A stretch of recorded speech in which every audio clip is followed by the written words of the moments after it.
1993, την τελευταία νύχτα του Αυγούστου, 6 νέοι, η παρέα της Φεγγαρόπετρας, ονειρεύονται και ορκίζονται παντοτινή φιλία.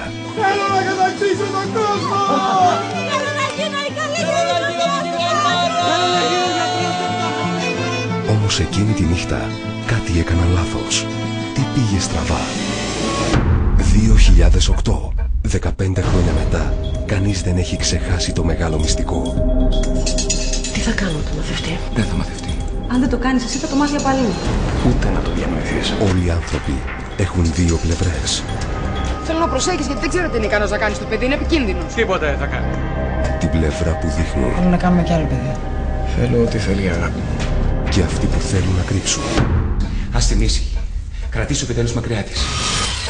Η Εύα είναι κομμάτι του εαυτού μου, είναι κομμάτι της καρδιάς μου και του κορμιού μου. Τότε γιατί παντρεύτηκες με τη Μελίτα? Το ένστικτό μου λέει ότι κάτι δεν πάει καλά. Καθόλου καλά. Πέτυχες σαν δικηγόρος, απέτυχες σαν πατέρας. Σκέψου τουλάχιστον τη μάνα σου. Μην την πεθάνεις πριν την ώρα της. Αυτή την έχεις πεθάνει εδώ και χρόνια. Τι έκπληξη ήταν αυτή, κυρία Χαρίτου? Μακριά από εκείνη. Τι σε έχει πιάσει με την Εύα, μπορείς να μου πεις? Θα σας διαλύσει πάλι. Δεν θέλω να είμαι άλλο παντρεμένη μαζί σου. Δεν θέλω ούτε να σε βλέπω, ούτε να σε ακούω. Φύγε ρε μερικιά! Τώρα όλα μου ανήκουνε. Σπίτι μου ανήκει η ζωή που απολαμβάνεις μου ανήκει, εσύ η ίδια μου ανήκει. Το Μέγκα παρουσιάζει τα μυστικά της ΕΔΕ. Από τους δημιουργούς της Βέρα στο δεξί, μια νέα, μεγάλη παραγωγή. Με ξέχασε, βλέπω. Εκείνο το βράδυ.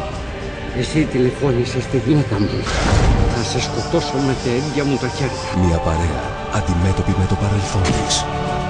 Δεν θα μιλήσει σε κανένα. Γιατί τόσο κακό είναι να μάθω? Γιατί Μελίτα μου μερικά πράγματα είναι καλύτερα να μην τα σκαλίσουμε. Ποιος από όλους θα αντέξει τις συγκρούσεις? Κάποιος μέσα από την παρέα πήγε να με ενοχοποιήσει. Ποιος? Θα το σου κι εγώ. Λουκά, αυτή η ιστορία θα πρέπει να σταματήσει εδώ. Γιατί δεν ξέρω που άλλο μπορεί να μην μπλέξει.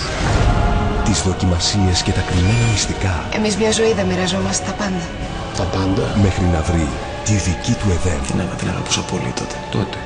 Τώρα. Εύα, δεν την ξέρετε, γι' αυτό δεν ενισχύετε.